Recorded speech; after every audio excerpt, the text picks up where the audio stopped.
এক এলাকায় কতগুলো ইঁদুর থাকতো। একটি বিড়াল সেই ইঁদুরদের উপরে অসহ্য জুলুম নির্যাতন করত। বিড়ালের এই জুলুম নির্যাতন সহ্য না করতে পেরে সমস্ত ইঁদুর একত্রিত হয়ে মহা সমাবেশ ডাকলো। তখন সকল ইঁদুর মিলে বলতে লাগলো, আমরা আগামীকালকে সবাই একসাথে ওই বিড়ালটির উপরে হামলা করব। কেউ বলল আমি বিড়ালের পা ধরবো, কেউ বলল আমি ঘাড় ধরবো, আবার কেউ বলল আমি বিড়ালের লেজ ধরবো। এমন সময় ইঁদুর সর্দার সমস্ত ইঁদুরদেরকে লক্ষ্য করে বলল, ভাইয়েরা আমার, আপনারা সবাই বলছেন বিড়ালের হাত ধরবেন, পাও ধরবেন, মাথা ধরবেন, ভালো কথা, কিন্তু বিড়ালের ম্যাও ধরবেন কে?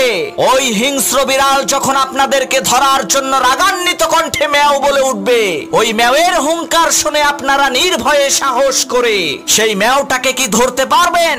তখন কোন ইঁদুর আর কথা বলে না। এতগুলো ইঁদুরের মধ্যে একটা ইঁদুরও বিড়ালের ম্যাও ধরার সাহস পেল না।